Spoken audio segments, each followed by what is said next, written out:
I don't think an entire team is going to lie about that. So a couple things. First of all, to be a fly on the wall when Ray Tanner, the South Carolina AD, and Jim Sturck eventually get in the same room, I would pay a lot of money to be a part of that conversation.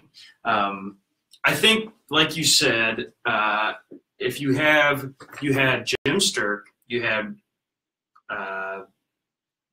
Brad Trinago, the play-by-play guy, that play-by-play announcer for Mizzou women's basketball, and you had Sierra Michaelis all say this happened. 3 independent accounts. And I'd talked to other people who were there. Right, yeah, there's other people that have said that too. And Sophie last night said we tell the truth around here. She didn't insinuate, or she didn't elaborate on it, but right, to deny that it happened. You could say that there was no evidence, but to double down on it in a press conference and say, we believe in our fans, the environment is good, we love our environment, and to not address those concerns is kind of a problem. I'd agree. But also, like you said with Jim Sturck, to throw Don Staley under the bus in the way that he did, without explanation, without here's why I believe that, is irresponsible. And if you do think that's true, and if you have evidence, if somebody comes up to Jim Sturck after the game, player or coach, says, hey, this is what we saw Don Staley do, this is why we think that she was promoting that environment. If that's where his statements are coming from, I feel like there's an obligation to explain that a little bit. Maybe you don't throw your players under the bus, maybe you don't throw your coach under the bus, but you have to say how you know that before you can just say she promoted spitting and racial slurs. I thought that the way he did that was really surprising. I was really surprised that they didn't want to explain it any further, that we asked for a comment from the athletic department on Wednesday. Hey, do you want to expound on this at all? Do you want to explain your reasoning? Do you want to find any corroborating claims? Declined all. Jim Sturck went on the radio yesterday morning, said, it's over, we're moving on, and like Forrest Gump says, that's all I have to say about that. And he just puts the matter to bed. I think we made, a good joke about, all the time about Mizzou fans, South Carolina fans on Twitter, and how kind of crazy they've been over this whole circus. But just like you said, I think everybody has a right to be kind of crazy when you don't know facts. Like, you don't know, South Carolina doesn't know what's going on. Missouri doesn't know what Jim Sturck knows. Similar like you, if we write something, we have to have the facts to do it. Right. You can't just go out there and blatantly call out people if you are not going to say how you know something, or just give any kind of behind what you're saying. And to say call out another coach in your conference and another school in your conference, I don't see that going over well. Yeah. I was really surprised that it was that reckless. It was just, yeah. And implication. And it's also, Don Staley's an African-American woman, so I think it's pretty kind of insulting to insinuate that she is responsible for people hurling racial slurs. Yeah, I would have to agree. But South Carolina is not the greatest racial progressive state. No, I know. So it's not to say Don Staley told them to go out there and do that. South Carolina has some history. Regardless. Certainly. Okay, Peter, I know you have to leave. You have important things to attend to today. Real quick, though, you were at the game last night, and we'll continue to talk about this after you have to go. What were your impressions of what Robin Pinchton said after the game, the reaction to the 57-53 loss to Mississippi State? I thought Mizzou played really well. I think Mississippi State is undefeated for a reason. They're the number 2 team in the country. They are the last team to beat UConn. You can go on and on. They're a really, really good team. I think the third quarter was killer for Mizzou. They scored, 6 points all quarter. But that's because Mississippi State has the best defense in the SEC, and they really bared down defensively that quarter. Mizzou is struggling to get inside the three-point line. It was just hard-nosed basketball by Mississippi State. I thought Sophie Cunningham did what Sophie Cunningham does. She hit and the environment was great. There were 5,000 fans there, and it was really loud. That was the most students I've seen. I was watching at home. That was the most students I've seen at a game in a long time. Yeah, they brought it. And I think it was kind of cool.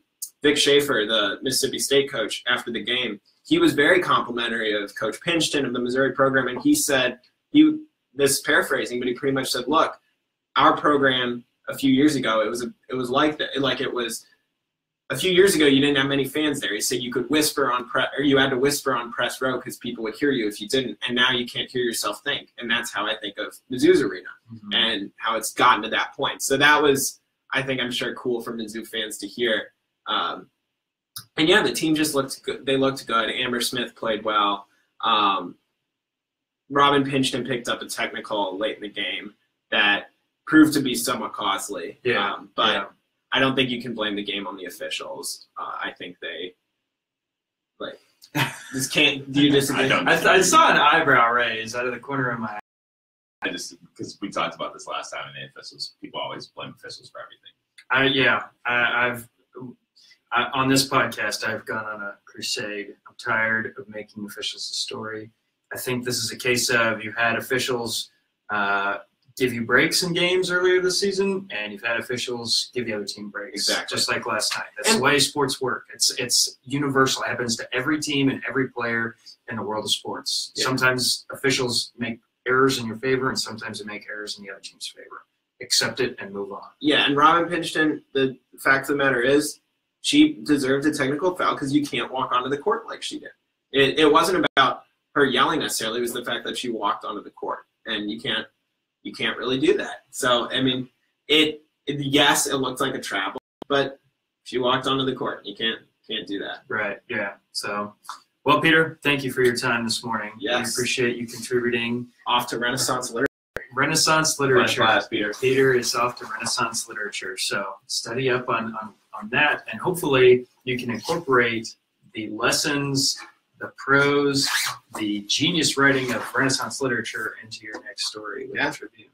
Yeah, I'm sure. The fantasy gymnastics feature. Yeah, that's on the way. And we should explain that we, in today's climate, we should not just throw out fantasy gymnastics. What we're talking about is a fantasy football type gymnastics league. Thank you, Peter. So fantasy football scoring applied to gymnastics, which does not involve gambling. No, but just so there's no money in it. Okay. Yeah. Peter will write about it someday. Yeah, one day. So one thing that I wanted to talk about with the women's basketball team, Sophie, they've lost 3 straight. They lost to Georgia. They lost to South Carolina, and they lost to Mississippi State, the 3 best teams in the SEC. In watching those games, Sophie Cunningham has been outstanding. And after the game last night, I know Robin Pinchton said, I love my team. I love the way that they responded. I love the way that they played after last night's game. Sophie,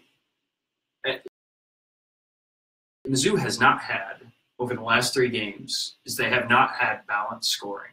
Sophie has scored 58 points in the last 3 games. The whole team has scored 157.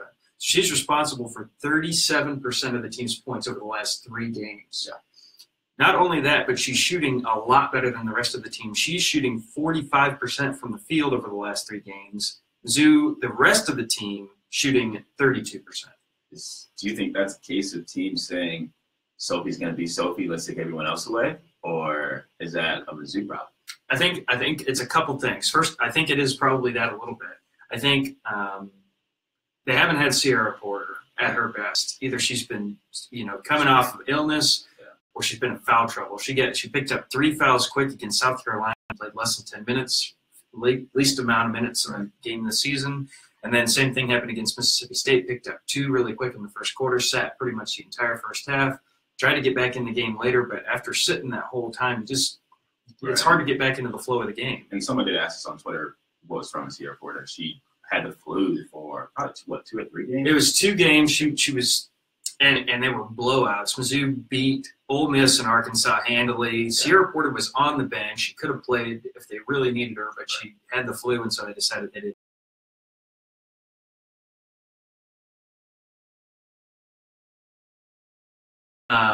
But in that game, it's just I don't have her playing time for that game, but just didn't quite look herself. And then the last 2, the foul trouble has really mitigated her impact. And she has not.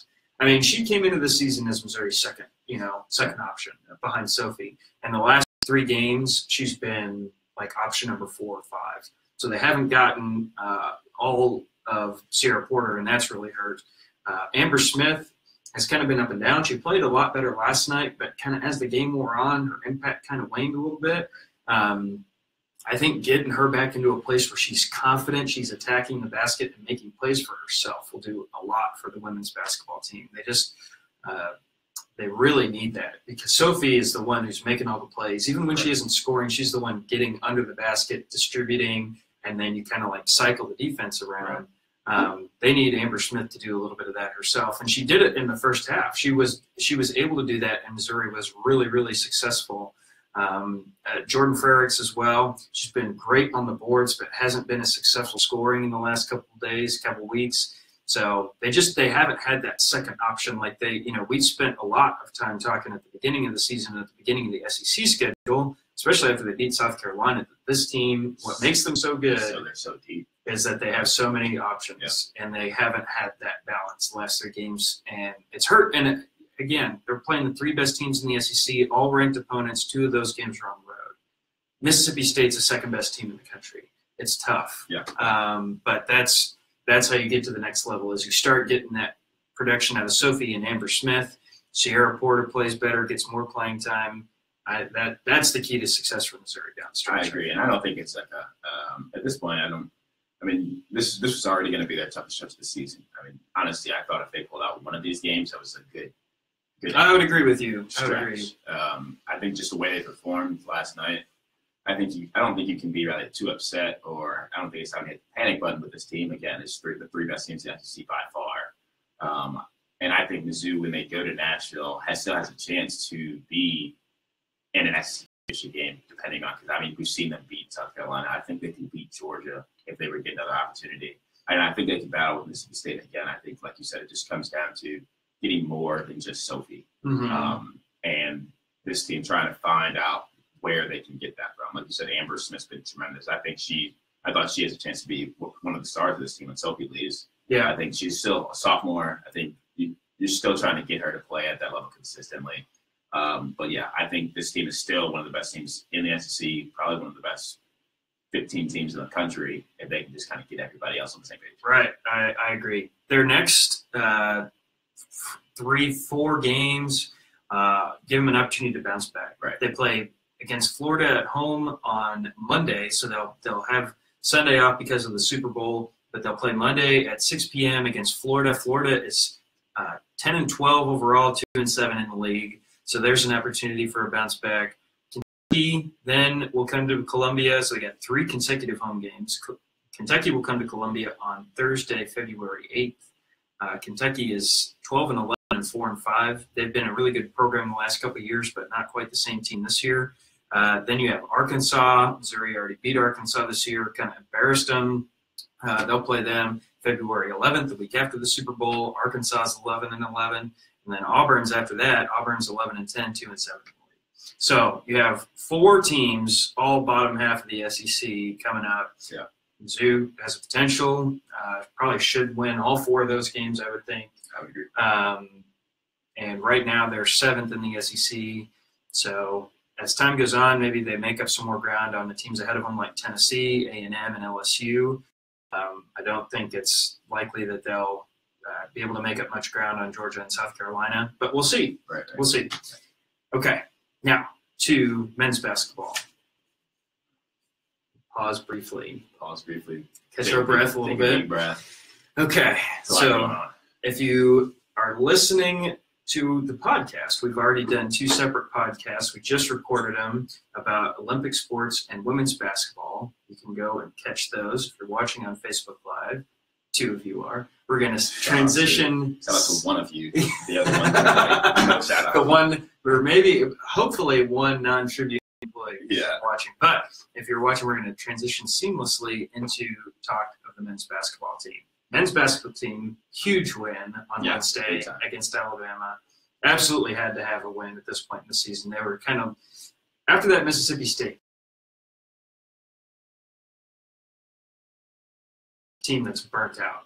Is that your thought too, after they lost that game? Yeah, I thought their confidence was down a little bit just because shots were falling. They didn't look into it defensively, which is not what you expect from this team or from a Conzo Martin coach team. Not to say they were always terrific on defense, because they haven't been great all year, but they were just at least locked in when they needed to be. They just Texas A&M, they just looked overpowered. Auburn, they just almost into it against Auburn. I think Auburn kind of just out-toughed them a little bit there. Mississippi State, it was just like, what's going on? They didn't make shots. It just looked like their conference shot. And against Alabama, I mean, they looked like one of the best teams in the SEC. I mean, Dave Matter from Post-Dispatch tweeted it out during the game, and it sticks with me. I think he said something like, if you were watching, this is the first time you were watching Missouri, you would think this was an elite offensive team, which is true. But I also thought where they were best at that game was defensively. I mean, Alabama made 6 shots in the second half. And they looked totally stunted. Yeah. They couldn't do anything. No, nothing. And that Mizzou did that with foul trouble. I mean, Jordan Barnett went to the bench with 3 fouls in 15 seconds in the second half. They picked up his 3rd and 4th before the 3-minute mark. I don't know. It was a really impressive win for them. The fact that not only were they able to fight the foul trouble with only 8 scholarship players, but they were able to still make shots and then take whatever punch Alabama threw at them and throw one right back. The other impressive thing about that, and you mentioned this too, that was at Alabama. Yeah. The only team to have won a game there earlier this year was UCF. Yeah, they had not dropped the SEC game at all. They beat Auburn there. Yeah. They had some other. They beat Oklahoma there. The game before. And that the week, like 3 days before they played Mizzou. And they swallowed up Trae Young in that game. And to think, I mean, and then there's no comparison in this. But Trae Young had 17 points, and he had 6 or 7 assists, 5 turnovers. And then, again, no comparison. Jordan Geis didn't turn the ball over the whole game. Again, not comparing Jordan Geis to Trae Young. But I believe you just put Jordan Geis and Trae Young in the same sentence. Right, exactly. So that should get Missouri fans pumping. But, I mean, it was just – start of the first SEC game. He didn't start this year. But it was just his ball handling and their control of the ball was – I mean, I think it still had like 16 or 17 turnovers. But when you're playing defense the way they were, it didn't really affect them. And Jordan Geis was pretty solid off the bench for them that night. What did you think of their decision to start Cullen Van Leer over Jordan Geis? I mean, I was kind of surprised. I was very surprised. But Cullen Van Leer maybe had his best game of the season. Yeah, he had that drive to the basket like nobody saw coming. I was like, what? The left-handed scoop shot. Yeah, that was impressive. That was a Cullen Van Leer that we haven't seen before. Yeah, and Jordan Barnett, I talked to him on the phone after the game, and he said he thought that the addition of Cullen I think he said he thought it helped their ball movement just because Cullen's a very smart passer, very high basketball IQ. So their ball movement was pretty incredible throughout the entire Alabama game. I think you saw guys get into the lane a little bit easier. I don't know. I'm not sure. I think we'll see how it goes with that. I don't know if Conley will start to go with it again against Kentucky. He might just because Kentucky's length. But I don't know. Jordan Geis seemed pretty comfortable coming off the bench in that role. Jonte Porter.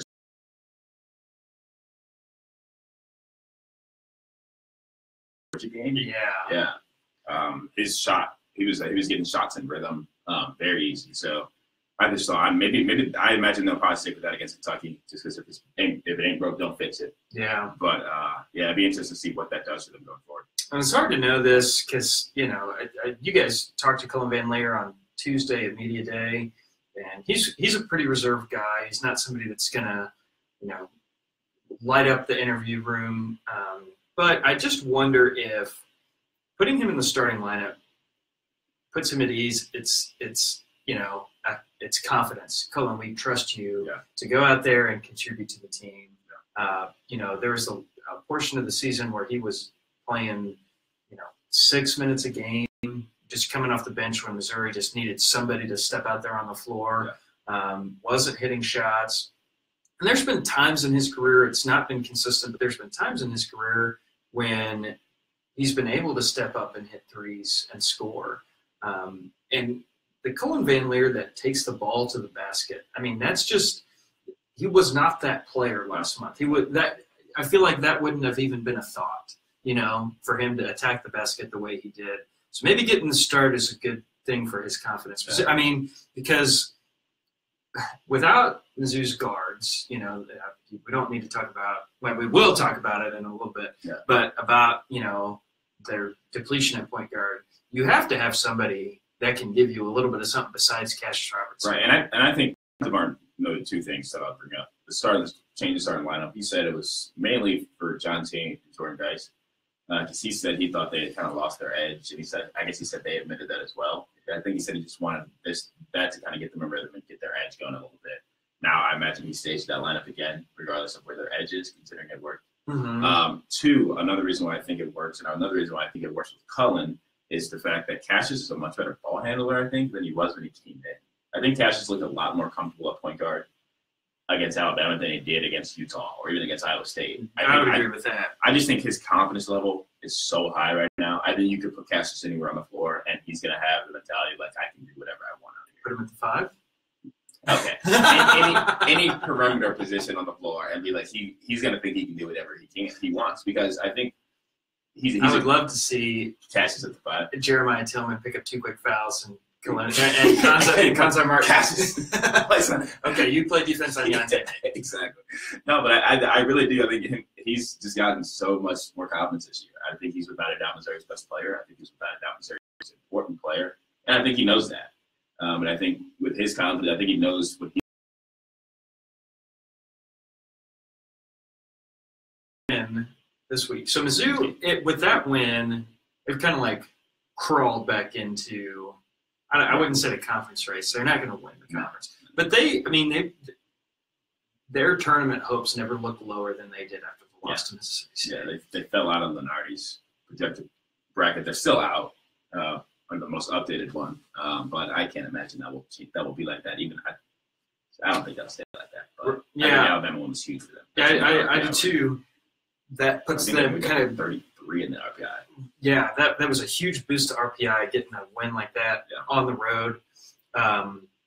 So they've now kind of re-entered the conversation a little bit. Yeah. They played Kentucky on Saturday at Mizzou Arena. Mizzou has never beaten Kentucky. Ever. Mizzou will play a Kentucky team. This is the best Mizzou's been in a long time, and I would say this is probably the most inconsistent. I mean, you could just call it the worst Kentucky team in a long time. So you almost lost to Vandy the other day. Yeah, the worst team in the SEC. That's not even close. Can we talk about that game real quick? Nuts. You asked me, did I see it? And I said no. And you go, that's why Vanderbilt's the worst team in the SEC. Yeah, I remember texting you and I think I said Kentucky's going to lose to Vandy. The last thing Mizzou needs is an angry Calipari team. And then I think my next text to you goes, Vandy's the worst team in the SEC. It was like, I couldn't believe it. I don't know. Kentucky was down, I think 5 or something. They cut it to 2. Vandy missed a free throw, and Vandy missed a free throw, and all Vandy needed to do was just like not foul, because it was a miss a free throw, and Kentucky got the ball under the basket, so they had to go down the court in like 4 seconds to score. And the ball was like going out of bounds. Some Kentucky guard goes and grabs it and throws it over his head to get it back towards like midcourt, hoping a Kentucky player would grab it and go. And a Kentucky player jumps for it, and a Vanderbilt player jumps into him and fouls him like 60 feet away from the basket. The guy goes down, 2 free throws, overtime. I was just like, Vandy's trying to get the game away. So then Vandy like competes in overtime, and I want to say it's tied. And yeah, Vandy makes a basket, and it's very easy to man up when you make a basket. You just get back on defense and figure out who you got. Vandy makes a basket. Kentucky passes the ball into Quade Green. He is getting pressured originally, and then it's like, oh, there's no pressure. And he's dribbling it up and sees there's nobody in front of him. So he just slips down the floor, quick Euro step, bucket, game over. I was shocked. I've never seen a team just not man up with 15 seconds. Yeah, exactly. We're good. What happened? Wait, we had to play defense? Oh, I didn't know that. It was the most it was nuts. It was just, if you ever need a reason to see why Vandy's worse in the SEC, I think that was bad. Good news for Missouri fans. You will no longer get a really mad John Calipari. Perhaps you'll get a complacent Kentucky squad. Or you'll get a Kentucky squad that is expecting Missouri to make the same critical errors, silly errors that Vanderbilt did. You will get Kevin Knox who made the famous visit to Missouri in April, was a big part of the conversation. Is he the most important player on this team? I think so. They have this guy out. What's his name? I've written down Shy. His last name's Alexander. He's a 6'6" guard.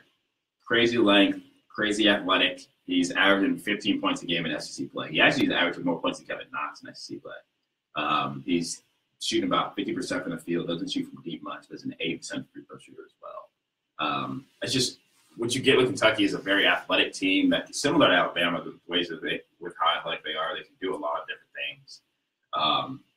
But it's like you said, it's not one of the best Kentucky teams that we've seen. And I think this is a team that can get also very complacent and also jump shot friendly. Like they don't really like what they do. They'll chuck up a bunch of jump shots, especially Kevin Knox. Mm-hmm. So I think that could play into what Mizzou wants. I think this is a winnable game for Mizzou. I thought coming into the week they had to win one of the two if they wanted to win the tournament, get into the tournament. I didn't think they had to win both. Now, if you win both, that gives you a lot of leeway going forward. More power to you. Yeah, I think you're in the NCAA tournament team again. But I think I do think it's a winnable game for them. I do. More winnable than a lot of their most recent games against Kentucky, which have been, you go into it, not winnable. Yeah, exactly. Not winnable. Yeah, I don't think Kentucky, like when Kentucky walks into Mizzou Arena, you're just like, oh, man, there's Kentucky. Right. I think you're like, oh, there's Kentucky. Right. Last year, to Missouri's credit, it was, I believe, a 1-point game at halftime. Right. Missouri led for a lot of the first half. John Calipari got booed. He was booed during his halftime interview. Mm-hmm. I remember that. And then he walked out when the interviewer asked him about the boos, and he just left. Yeah. And then after the game, he said he didn't hear, he didn't know what was going on. And he was like, if they ever stop booing me, that's when I know I have to leave. So anyway, that was interesting, and that was last year against a much better Kentucky team, a much worse Missouri team. So huge matchup for the Tigers. Really quickly before I know we're going to talk about James Phillips. Yeah. But on top of this being a big, this is going to vibrate and just throw everything off. But on top of this being a very big weekend on court, Mizzou has some pretty big recruits coming in this weekend. Oh yeah. Torrance Watson, obviously, he's coming. He told me like 2 weeks ago, before I did a story on him, that he was going to be here for this game. Also, 2018 point guard from the famous high school in Chicago, Simeon High School, will be here. Xavier Pinson, blown up the last 2 weeks. He's got picked up off from Wisconsin, Georgetown, SLU, Dayton, Mizzou, obviously. He's really good friends with Torrance Watson. He'll be here for the Kentucky game as well. And then I'm not sure if Mizzou hasn't offered this point yet. Trent Williams, he's like a JUCO guy. He goes to Gillette College. Mm-hmm. From what I've seen, Cornell Mann has been covering him or like recruiting him. He's a JUCO guy. It's another kind of point guard option for this group. But Xavier Pinson's the big name because he's just kind of very athletic. He's going to give you a true point guard here, something Mizzou doesn't have right now. Right. A lot of people will be wishing he could just play on the court on Saturday, but very athletic guard, 2-point guard, has pretty good shooting touch, but I think that will be, I guess, worked into his game a little bit more next year. But yeah, so big weekend recruiting wise as well for this group. Have you heard about this guy from Oak Park in Kansas City? Yeah, so Ochai Agbaji. Yeah, because actually, so Jim Scanlon coaches Rockbridge. Yes. His son Brennan coaches Oak Park. Yes. I saw him playing North Shore Classic. That kid's a beast. That's from my neck of the woods. Oak Park is from Northland, Kansas City, very close to where I grew up. Just received offers from Texas A&M, Wisconsin, Oregon, Nebraska, and now potentially Kansas. Yeah, Bill Self is going to go check them out later this month. Bill Self is? Yeah. Yeah, I have to imagine Conzo's going out there. Even if they don't need the wing help, you get a talent like that. I feel like if you're Conzo, just like with East St. Louis, you just have to be there. Yeah. You just have to show up. People have to see you. People have to know that you're interested in recruiting in-state guys.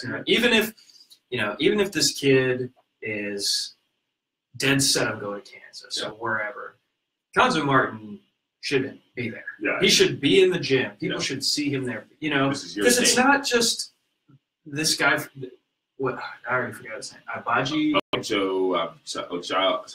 weird. It's hard to Ochoa. That's what it is. It is. I'm trying to find it out. Ochai. Ochai. Agbaji. Okay, that's okay. This is a story we're reading from the Kansas City Star. Sam McDowell did a story on him that ran yesterday. Council Martin it's because it's not just about him. Right. It's the perception. Hey, if I start playing really well, like if you have a guy that just explodes, that is interested in Mizzou, they know, like Konzo will be interested. You know what I mean? Like I think it's important just for that reputation. Yeah. If there's a guy who's good in state, even if he's not interested, we're going to make an effort to recruit him. Yeah, I agree. He's definitely somebody who they should be reaching out to as well. So that'd be interesting to watch that going forward. Yeah. Okay, so now to the other big news item of the week. Oh, really quick. Yes. Also, recruiting this was very, very, very quick. Tiger Campbell pretty much eliminated Mizzou from his recruiting. Okay. Which kind of everybody expected. Right. And on the front, Courtney Ramey, it's pretty much been no news. It's kind of still same news of he's in the list, in the running. Mizzou's in the running, but leading scorer in Webster Grove's history. Is that right? Did that happen? Assist. Okay. Yeah. I saw tweets about talented kid, but I don't know. I don't think he's coming to Mizzou. Okay. So now Terrence Phillips. To Terrence Phillips. So somebody tweeted me today asking, I guess, what our percentage was that Terrence Phillips comes back this year, or comes back to the team. Maybe not even this year, but back to the team. Low. Very, very extremely low. I would say very. I don't want to say 0 because some miracle could happen, but it's probably at 0.1. There's a lot that goes into that process that we don't see. Yeah. Depends a lot on Konzo Martin, if he wants to let the process play out and make a determination after the results of the investigation. Right. He wants to, if he decides before the results come out, I'm going to take, I'm going to be proactive and take proactive action on this. There's a lot of, it's hard to say, but it seems like it's very low. Just the nature of the allegations, and the number of people that are involved now. It's not just one that's involved with the investigation. It's as many as 4, could be more. Right. From what we know. Right. The investigation, Title IX investigations, typically they're supposed to take less than 30 days, and unless it's an extreme case, no more than 60 days. Right. By 60 days, the basketball season will be over. Right. But you would expect a resolution to the case, I guess, probably close to the end of February, if not sooner. The allegations are very serious. They are shocking. If you, like many people have come to see Terrence Phillips as a guy, a team leader, the face of the program, who's been involved with his own nonprofit, SEC men's basketball leadership chairman. It's kind of a crazy dichotomy, but the allegations are very serious. What other thoughts do you have on this process? I mean, it's been, Konzo Martin said Tuesday, he found out that Terrence was under investigation Friday morning. Right. 14 months for Mississippi. Right. Yes, going to Mississippi State. What other thoughts do you have on this process? It's hard to, we're presenting the facts. It's hard to really say more than what we can confirm. Right. I guess the big thing is that if you're Konzo Martin, you can't, I guess, go overboard, or you can't, I don't know even how I want to say this. You can't kick Terrence Phillips off the team without something to back it up. Regardless of if you think this is true or not, you need a reason to tell Terrence Phillips, hey, get out of here. I mean, I don't think you can go and be like, these are these allegations that aren't proven. I don't think Terrence Phillips comes back. I do think Coach Konzo Martin probably waits this Title IX investigation out and sees what happened, and then kind of goes from there. Could take him off the team. I think that's probably, with what we've heard, what's going to end up happening, or what should happen. I don't think he should be playing basketball, just with everything that we've heard and things of that nature. And just to clarify, so what we've confirmed is that there are allegations of physical abuse. There are allegations of sexual. I don't know how to best say it. We wrote in our story of a sexual nature. Right. Yeah. Yeah. Lewd comments to girls. Just behavior that when you're talking about someone who's on your program, people like. I mean, Terrence Phillips was the face of the program a few years ago or last year. Starting point guard for 2 years. Yeah. You don't want that in your program. So, I mean, those are some pretty serious allegations from what we kind of listed off and what we've reported. So, in the meantime, while he's under investigation, he can't be around the team. He's not at team. practices. He's not traveling. He's not game planning or anything like that. Still on scholarship. So I wouldn't be surprised if Konzo Martin waits for a resolution from the investigation. Yeah. I don't know. I don't know what his.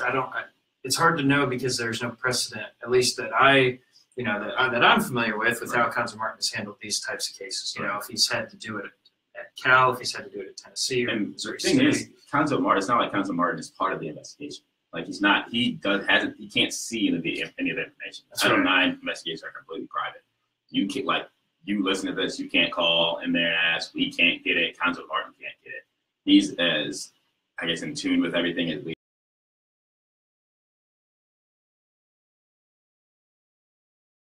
As of right now, he says he doesn't read the newspapers much. I imagine he's read a little bit about this, but he doesn't have any whatever the girls have given to Title IX. He doesn't have any of that. Yeah. Okay. Knowledge of any of it. So we'll continue to update that as we confirm more information. It's hard to say much more than what we can confirm in a case like this, but. I would be surprised if Terrence Phillips plays again this season for Missouri. There's a good possibility that the investigation will continue at least until the end of the season. Correct. And if you look at things from a completely sterile point of view, if you have no idea what the investigation is about, you're talking about a guy who would miss 3 weeks in February, then come back to the team right before the tournament, trying to get assimilated with the squad. I think no matter what the situation is behind the scenes, getting a guy that's missed 3 weeks out of the season back with 2 weeks left would be difficult. So you're saying Michael Porter's not coming back? Is that what you're saying? Is Michael Porter Jr. not coming back? Well, I never said that. He transitioned Michael Porter. Michael Porter is not practicing. No. According to Konzo Martin on Tuesday. Yeah, I mean, when we go to games where they're early enough to see them shoot around a little bit, he's out there shooting around, but he's not jumping much. He's probably like at half an inch. Like his feet are barely leaving the floor. Right, his toes are almost on the ground still. So it feels good enough to play at the rec, though. Yeah, I guess. If you've been on Twitter and seen pictures, we're at the rec. Yeah, Badfield players are. My God. Even an injured Michael Porter Jr. is. That was funny. And John said Tuesday's media press conference was saying. Somebody asked him about Michael, and he goes, "Well, he still doesn't miss, so he doesn't need no. Just spot him up in the corner, exactly. Play defense 4-on-5. Update that as we get more information too. But I would say that Michael Porter will not play until at least he has a week of practice under his belt. So he won't play tomorrow, Saturday. Right. I would be shocked. I would be too. You would be wrong. Stunned. Show up and. Ball. Kevin Knox, I'm coming for you. Exactly. I wouldn't miss this matchup for the world. Exactly. Okay, I think that'll do it for us today. Catch our other 2 podcasts that we recorded earlier about Olympic sports and women's basketball. I'll save the whole outro. Follow us on Twitter, read our work in the paper. Catch us next week. We'll talk a lot about Kentucky women's basketball and Olympic sports again soon. Have a good weekend. Okay.